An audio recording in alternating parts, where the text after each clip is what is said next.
Ele impulsiona jatos e reveste os lábios. Dirigimos sobre ele. Fazemos fogo e brincamos com ele.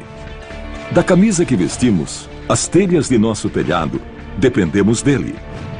Então, se você pensa que petróleo é só gasolina, pense melhor. Agora, os segredos do petróleo em Maravilhas Modernas.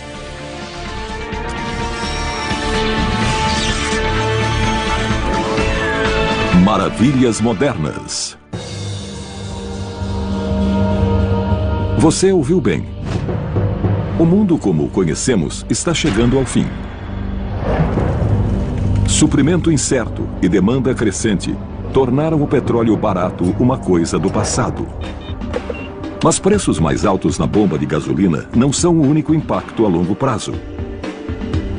Você pode não se dar conta, mas o primeiro segredo do petróleo é simples.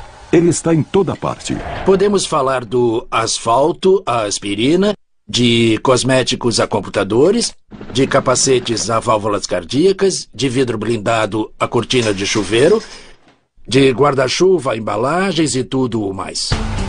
Óleo lubrifica nossas máquinas, nossas armas e até nossa pele.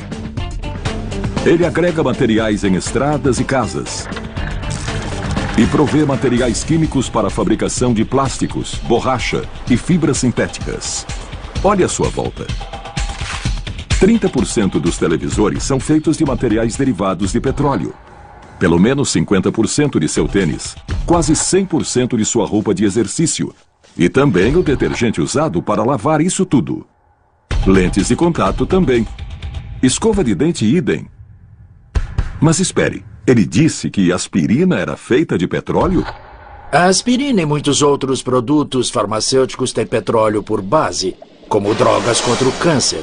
E poucos sabem que a indústria petroquímica fornece muitos materiais de construção.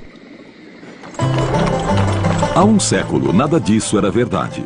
Naquele tempo, a borracha vinha de árvores. Os plásticos não eram conhecidos.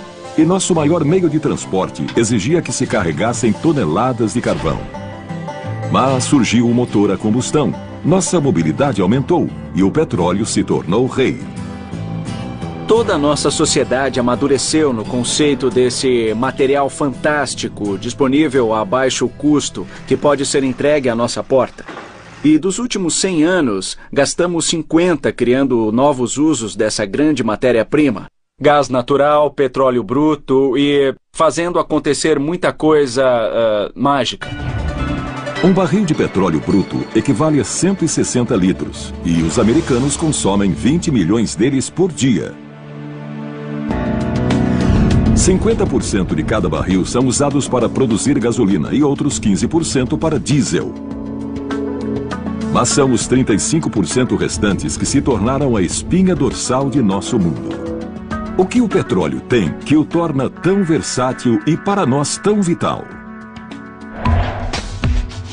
Dentro de cada barril, há uma mistura de hidrogênio e moléculas de carbono, formadas em todas as combinações. São os hidrocarbonetos.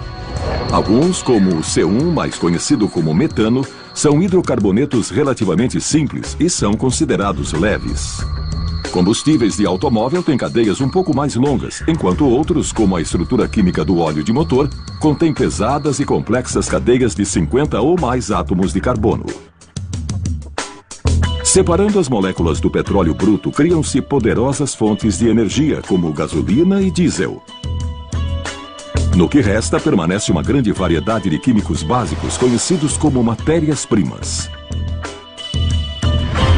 Tudo depende do refino.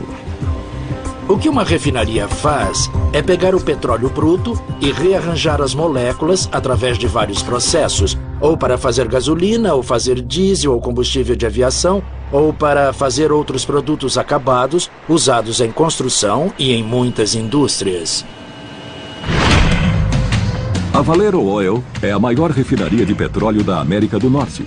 Nas instalações de Wilmington, na Califórnia, ela processa mais de 135 mil barris por dia, que chegam em navios-tanque e são bombeados para a refinaria.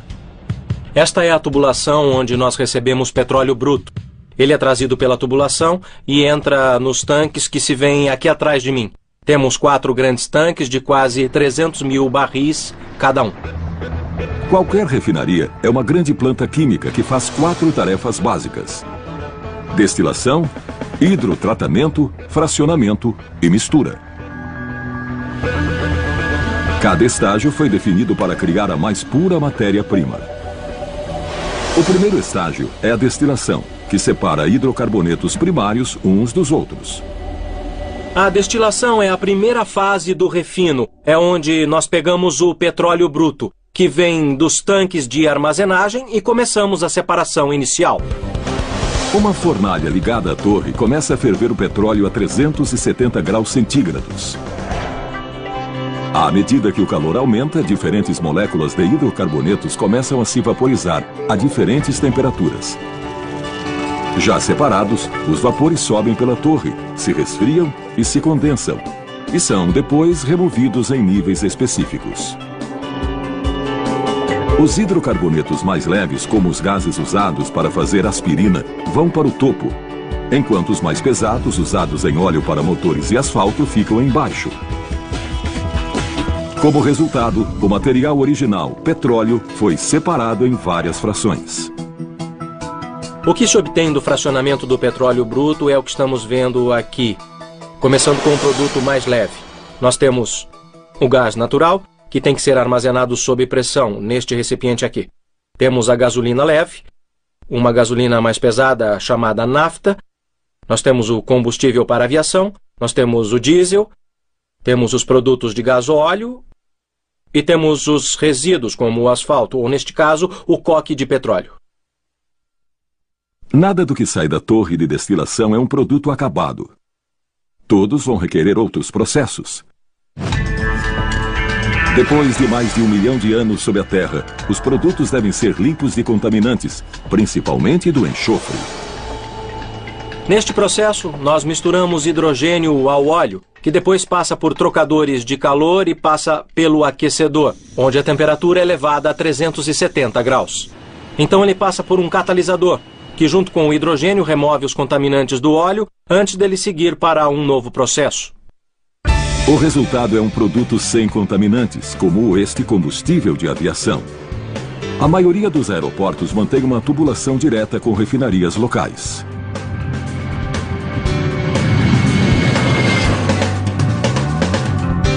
Quanto ao enxofre removido, ele é coletado e vendido como o ingrediente principal de fertilizantes agrícolas, ou para manufaturas de pneus, ou de extintores, e até de explosivos. Mas nem toda fração está pronta ainda. E algumas precisam até de uma remodelação atômica. O fracionamento quebra hidrocarbonetos grandes e complexos em menores e mais simples, que, por sua vez, se tornam um produto acabado. Isso pode ser feito diretamente com muito calor ou em combinação com catalisadores químicos. Este é o tipo de catalisador que nós usamos. É quase um líquido. O que nós fazemos é misturar o catalisador a uma alta temperatura, ou seja, mais de 700 graus. E ele reage para formar os produtos mais leves que vemos aqui. Fracionar gasóleo pesado em moléculas de hidrocarboneto menores cria este óleo base, usado para mover navios. Além disso, o fracionamento faz propileno aqui nesta embalagem. O propileno é matéria-prima usada em maquiagem, dentifrícios, anticongelantes, tintas e produtos de poliuretano, inclusive capacetes. Vai!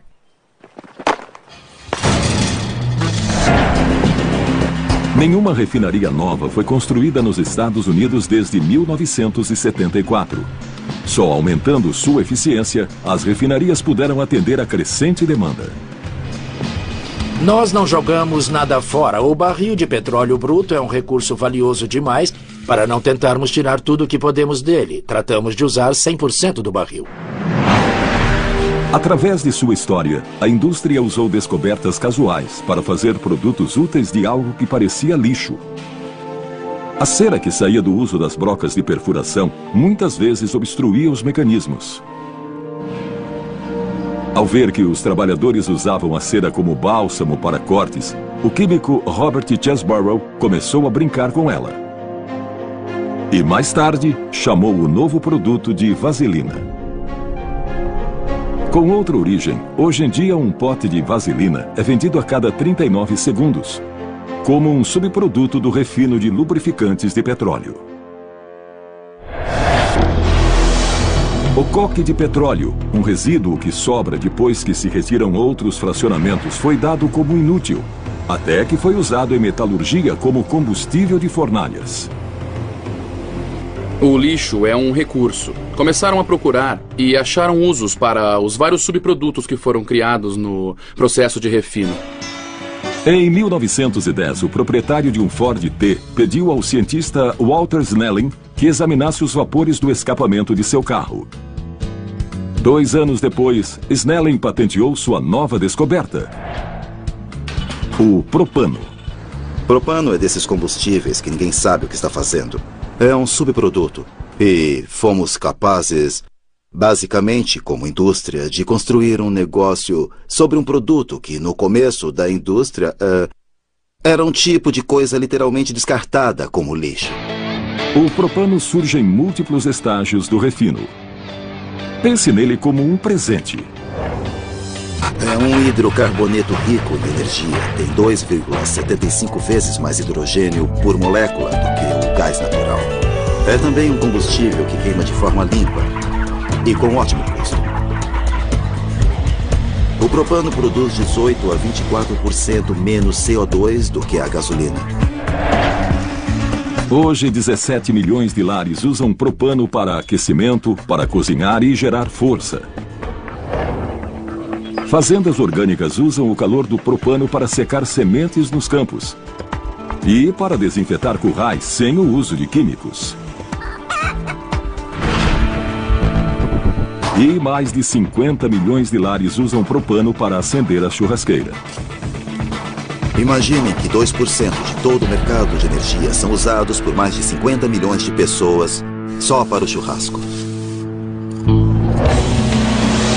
Portabilidade sempre foi uma grande vantagem do petróleo e seus derivados. Comparado ao carvão, por exemplo, é um recurso fácil de movimentar. O petróleo é muito versátil. E um dado-chave é que se trata de um líquido, o que o torna facilmente transportável. O propano não é exceção. Os fabricantes colocam o gás sob pressão, o que o faz se tornar líquido e o torna 270 vezes mais compacto. Porque pode ser guardado como líquido e consumido como gás. Pode-se obter muitas opções em termos de aplicações. Pode parecer um contrassenso, de certa forma, mas essa é uma das propriedades peculiares do propano. Pode ser um líquido e pode ser usado como gás também. Só quando a válvula do tanque é aberta e a pressão interna é normalizada, o propano líquido volta à sua forma original de gás. E está pronto para uso. O propano é o combustível alternativo mais utilizado para automóveis. Existem mais de 11 milhões de veículos que rodam com propano todos os dias. Aqui nos Estados Unidos, quem já esteve em Las Vegas e tomou um táxi do aeroporto para o hotel, andou num táxi movido a propano. Se você pensa que o petróleo se atém a isso, responda. O que banheiras, isopor para embalagens e depósitos de armas ultra-secretos têm em comum? Uma palavra: plásticos. O subproduto mais prolífico do petróleo. As refinarias americanas processam mais de 6 bilhões de barris de petróleo por ano. Mas há um fato surpreendente. De menos de 5% disso, saem mais de 45 milhões de toneladas de plásticos. É mais plástico do que a soma do peso de cada homem, mulher e criança dos Estados Unidos. O plástico é o mais abundante produto acabado do petróleo. Não vivemos sem ele, mas ele está ficando caro. Mesmo algo simples como um copo de papel tem sua funcionalidade no revestimento plástico interno, porque se não fosse isso, o líquido seria derramado, porque o plástico mantém o líquido dentro do copo e viabiliza o uso do copo de papel. O plástico é feito de químicos chamados monômeros, que vêm dos gases coletados no refino do petróleo e do gás natural. Como outras frações, esses gases também são fracionados em hidrocarbonetos menores, as matérias-primas químicas.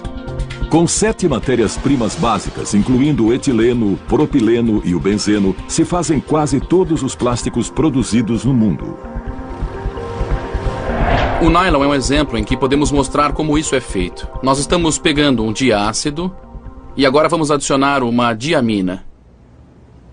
E da interface desses dois químicos, os dois derivados do petróleo, vamos obter o nylon. Por ano, 3,5 milhões de toneladas de nylon produzem desde meias a paraquedas. Mas o nylon não é o único a ter muitos usos. Quase todos os plásticos podem ser formados e moldados de infinitas formas. É o que o torna tão valioso. Muita gente acha que plástico sempre foi barato, mas isso não é verdade. Por muito tempo, plásticos foram mais caros do que metais. A parte que é barata é a produção de tantos tipos de coisas. A Spartek Plastics é uma fábrica internacional de materiais plásticos, com produção anual de mais de 770 mil toneladas. Seus materiais são encontrados em tudo, de embalagens de alimentos a máquinas de bronzear e a vidros blindados.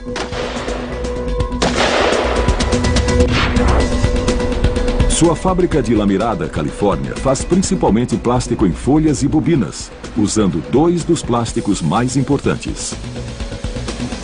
Esta planta usa basicamente ABS ou poliestireno. Ambos são materiais com base no estireno. Cada vez que você abre a porta da sua geladeira, as prateleiras, as gavetas e certamente a porta contém poliestireno. O ABS, ou poliestireno, chega na fábrica em forma de pelotas de plástico. Algumas são novas, outras são recicladas. Mangueiras de ar conduzem as pelotas pela fábrica até que chegam ao extrusor, o coração das operações. No extrusor aquecido, há um longo parafuso sem fim que gira constantemente empurrando as pelotas plásticas até a outra extremidade. À medida que as pelotas se comprimem e se atritam, a fricção cria calor. E isso derrete o plástico. A pasta é então empurrada através de rolos e forma uma folha de plástico que passa por uma série de cilindros. Pode até parecer muito simples, mas tem muita geometria e muitos cálculos no desenho desse parafuso. E muito do resultado decorre de simples tentativa e erro. Esta bobina será usada em várias embalagens. Uma mudança para rolos mais largos resulta em folhas de plástico, que podem ser moldadas em peças únicas, para spas, barcos e caiaques. Colocamos esta folha em um forno e aquecemos suavemente e não violentamente, como é feito no processo de produção da folha. Ela começa a amolecer até que começa a ceder e é esse o chamado ponto de seção. Depois ela é posta sobre um molde e se usa a técnica de criar vácuo para ajustá-la e fazê-la tomar a forma do que se quer fabricar. A moldagem térmica é o método-chave para a fabricação de peças plásticas. Mas há outros métodos, inclusive de solda. O vinil, também chamado PVC, é um plástico derivado de petróleo muito durável e flexível. Sua praticidade foi posta em uso pela primeira vez nos anos 20, por um engenheiro químico que queria, diz a lenda, uma boa bola de golfe. Até hoje, plásticos são muito usados na manufatura de bolas de golfe.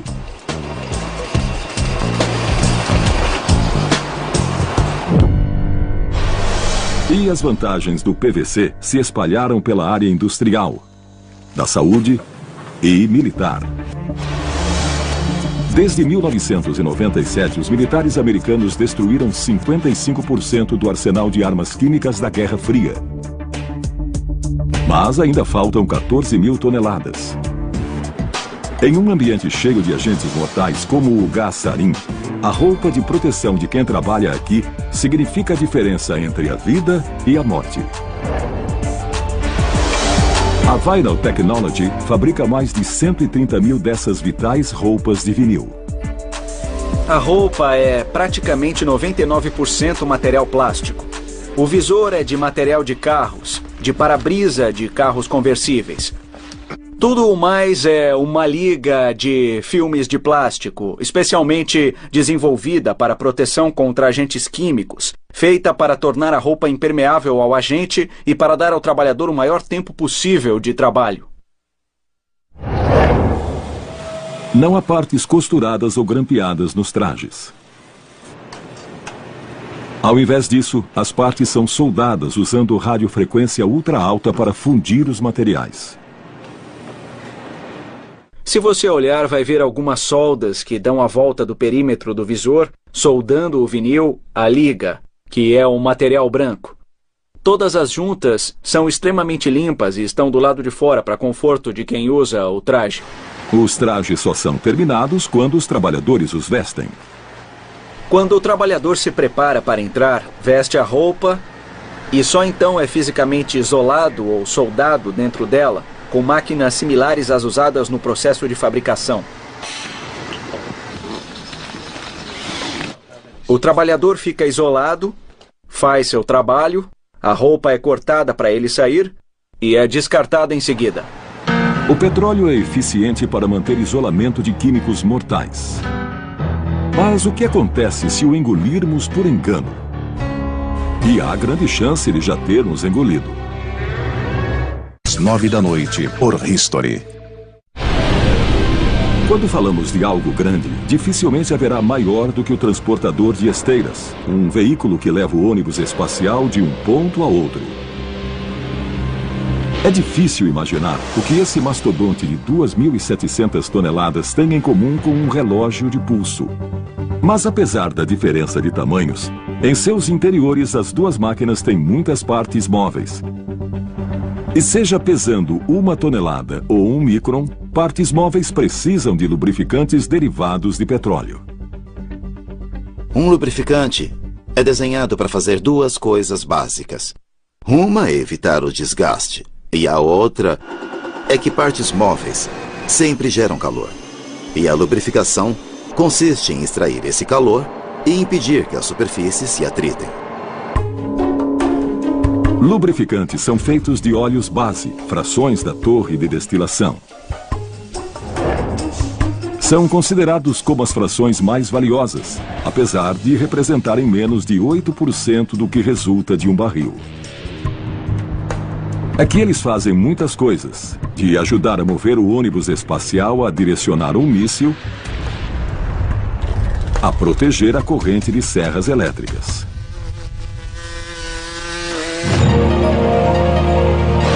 Fabricantes de lubrificantes especiais recebem óleos base de refinarias de todo o país e os misturam para criar mais de 1.000 diferentes lubrificantes.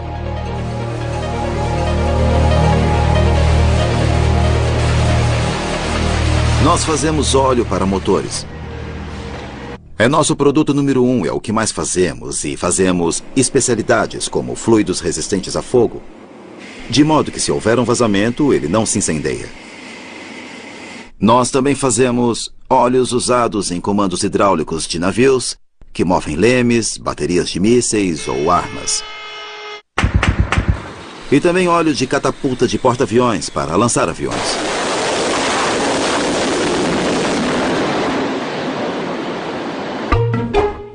O trabalho do lubrificante é formar um filme entre duas peças que se movem. O filme deve ser grosso o suficiente para aguentar a fricção, mas não grosso a ponto de degradar o funcionamento das peças. Viscosidade é o termo usado para descrever a espessura do filme, e ela é determinada pela mistura de óleos base e a incorporação de aditivos químicos. Esta é a chamada área de mistura, também conhecida como o ninho de cobras. É aqui que pegamos e misturamos as matérias-primas. Alguns produtos são fáceis, usam 2 ingredientes. Outros são mais complicados, usam 20 ingredientes. Alguns líquidos, outros sólidos. É aqui que ganhamos dinheiro ou perdemos.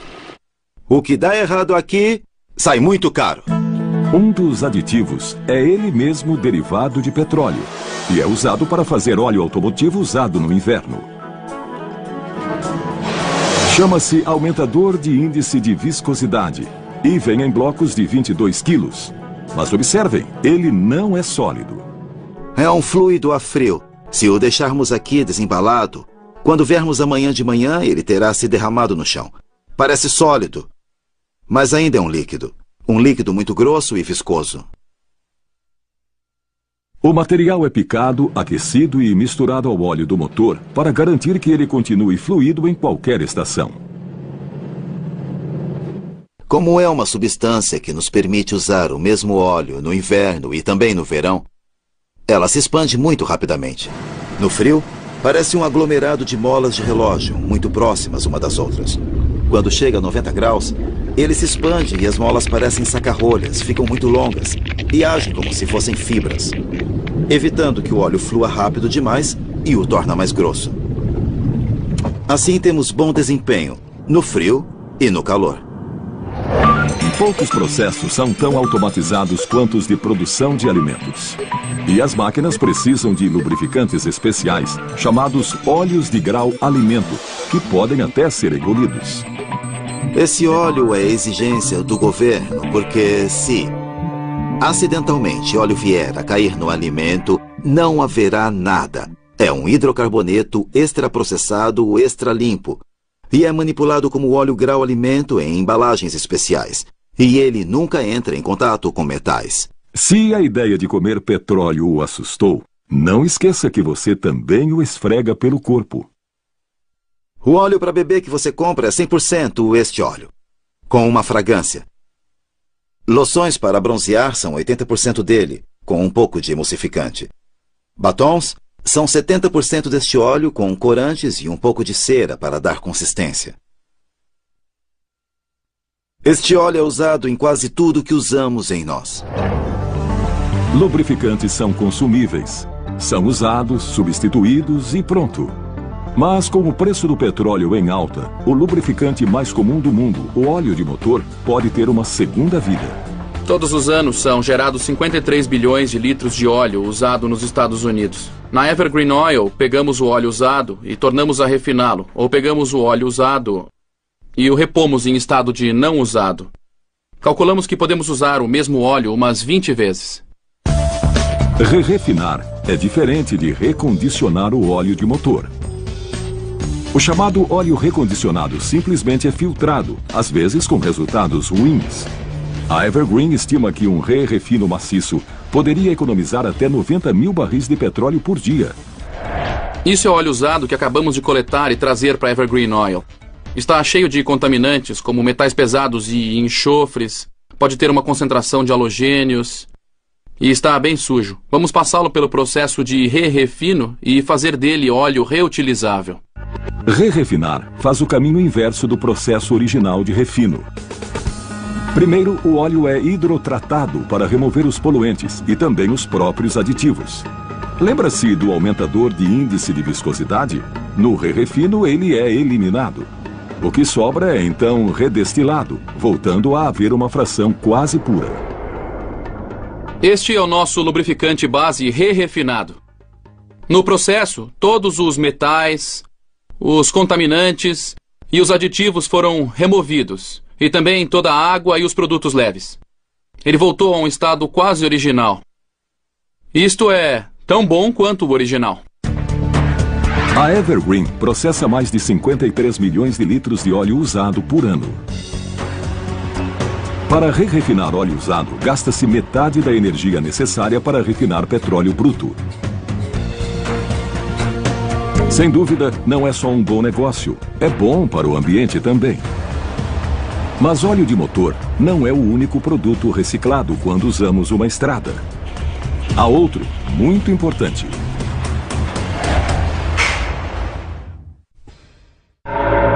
Sol escaldante, tempestades violentas, ventos furiosos.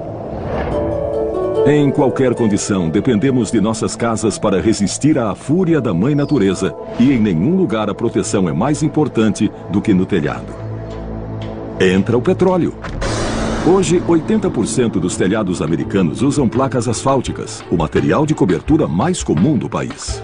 A indústria do asfalto fabrica quase 1 bilhão e 200 milhões de metros quadrados de placas para cobertura a cada ano. É material para cobrir 5 milhões de lares por ano.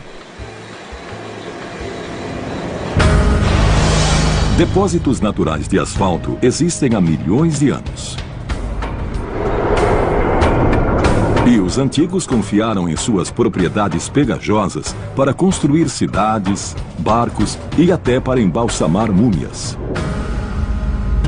Hoje, quase todo o asfalto é derivado do petróleo e representa 3% de cada barril. É o líquido escuro e denso que sobra depois que os hidrocarbonetos mais leves foram removidos. A fábrica de telhas asfálticas da Owens Corning, em Compton, Califórnia, processa mais de 110 toneladas de asfalto líquido por dia. Aqui o asfalto entra em nossa fábrica. Ele vem em caminhões. E é transferido para um conversor, que é essa torre que estão vendo atrás de mim. É ali que se converte o asfalto em material para fazer telhas. Ar quente é soprado no asfalto para torná-lo mais mole e durável. As telhas de asfalto são feitas com 3 elementos primários. Uma manta sintética feita de papel ou fibra de vidro, de grânulos minerais e, finalmente, de asfalto recém-soprado. Atrás de mim está o revestidor. É aqui que o asfalto e a manta de vidro são agregados. O asfalto reveste a manta de fibra de vidro, tanto em cima quanto embaixo. Pode-se ver que há um excesso de asfalto que não reveste completamente a manta, mas esse material é reciclado e remisturado, e não há nenhum desperdício nesse processo. Através de importantes avanços tecnológicos na manta de fibra de vidro, reduzimos a quantidade de asfalto, mantendo o alto desempenho das placas asfálticas nos telhados. Grânulos revestem a parte superior da placa asfáltica. Usam-se várias cores para oferecer ao comprador alternativas estéticas, mas eles também têm impacto prático de refletir raios ultravioletas e reduzir o calor. Agregados os materiais, as placas são esfriadas, depois cortadas e acabadas para satisfazer diferentes mercados.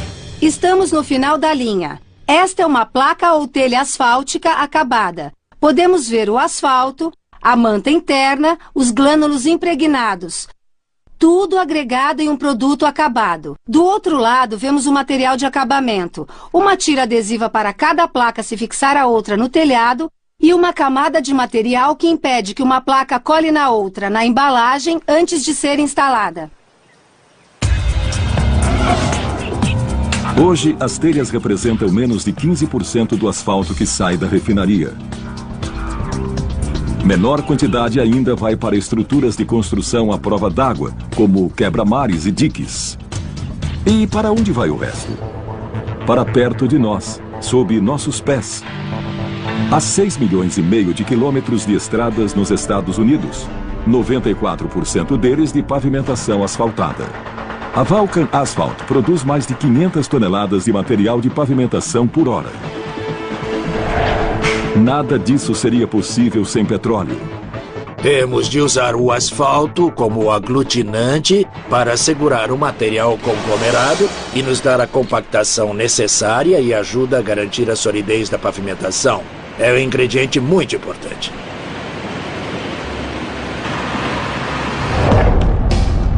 O material de pavimentação é feito com areia e vários tamanhos de pedra britada, conhecida como conglomerado, tudo misturado e combinado.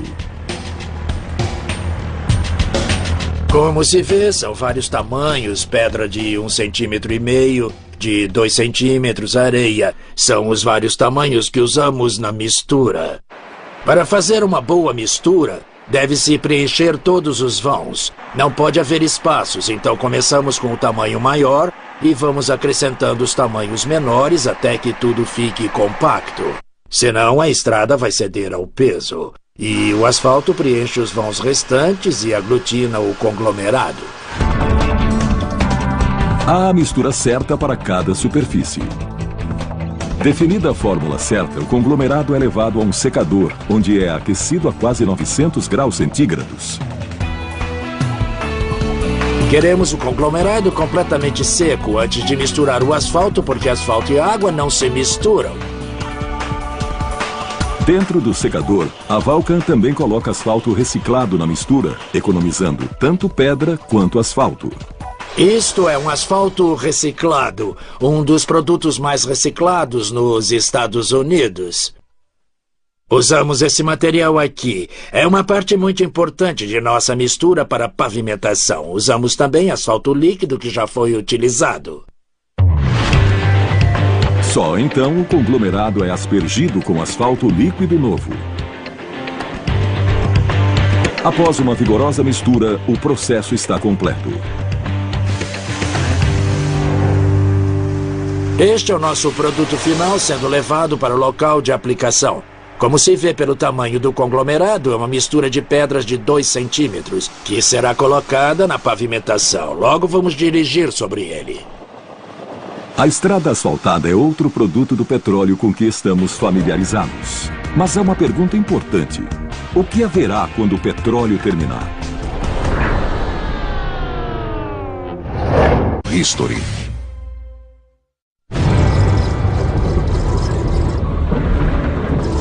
O que vai acontecer quando o petróleo terminar?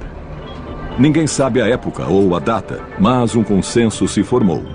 Se a demanda crescer, o fornecimento vai diminuir até que um dia o petróleo bruto vai desaparecer como recurso natural primário. Melhor será nos prepararmos. Se nós formos objetivos, nós vamos ver que esse é um tremendo recurso, que talvez não estejamos usando adequadamente. Dependemos dele. Assumimos que duraria para sempre, mas ele é um recurso finito e que não vai durar para sempre. Estamos desenvolvendo alternativas para quase todas as frações do petróleo. E fontes de energia renovável estão crescendo. A força eólica, por exemplo, já supre 1% das necessidades de energia dos Estados Unidos. Um começo, como o próprio petróleo. E há outras fontes. Esta estrada é pavimentada não com o tradicional asfalto, mas com bioasfalto feito com cana-de-açúcar. E apesar de a maioria dos óleos de motor conterem petróleo, o custo de lubrificantes totalmente sintéticos continua a cair. Recentemente, a Virgin Atlantic Airlines fez um voo usando, em parte, um combustível criado a partir de algas. Células solares fotovoltaicas como estas, de uma central da FedEx, dão eletricidade hoje e podem motorizar carros amanhã. E plásticos hoje já são feitos principalmente a partir de gás natural de petróleo, mas de combustão mais limpa. Plásticos também podem ser feitos a partir de milho e outros grãos. Mas novos suprimentos de energia e matérias-primas não são a única área de pesquisa e invenção. Será que essas fontes alternativas de energia vão compensar o declínio do uso de petróleo e do carvão? Essa questão depende de quanta tecnologia podemos desenvolver. Já pelo lado da demanda, podemos tornar as coisas bem mais eficientes. E isso faria a demanda decrescer e a reciclagem pode se tornar um problema. Atacar a demanda pela reciclagem do que já existe é uma estratégia aplicada por centenas de comunidades no país. É só ver as garrafas de plástico que voltam a ser mais de 9 milhões de toneladas de plástico a cada ano. O desafio, no entanto, não é o plástico simples, como o das garrafas, mas produtos mais complicados, como televisores ou computadores, que contêm diferentes tipos de plásticos fundidos. Até recentemente, a resposta era o aterro sanitário. É aqui que entra a nova ciência da recuperação. Um grande mercado de reciclagem está se formando e há muitas pessoas coletando plástico que pode ser reciclado, mas ele tem de ser tirado do lixo. Temos de saber como fazer isso. Não só por consciência do meio ambiente, mas porque o valor do próprio plástico aumentou. Literalmente dobrou ou triplicou ou mais. Em 1994, Tripp Allen fundou a MBA Polymers para recuperar plásticos com equipamento de alta tecnologia. Nós tiramos vantagens das propriedades dos plásticos, por exemplo, da densidade. Plásticos têm densidades variadas. O polietileno de uma garrafa de detergente ou de leite é mais leve do que a água. O poliéster, usado em garrafas de refrigerantes, já é mais pesado. Então você pega os dois, você tritura, agita tudo, faz uma simples solução de água e vê a separação. O polietileno boia e o poliéster afunda. Agora, nem sempre é tão simples e você tem de ajustar outras operações que darão novas opções para a gente. Hoje, computadores contêm 12 tipos diferentes de plástico, todos recuperáveis. Mas e um produto que tem 39 tipos de plástico? Você adivinhou, o carro da família.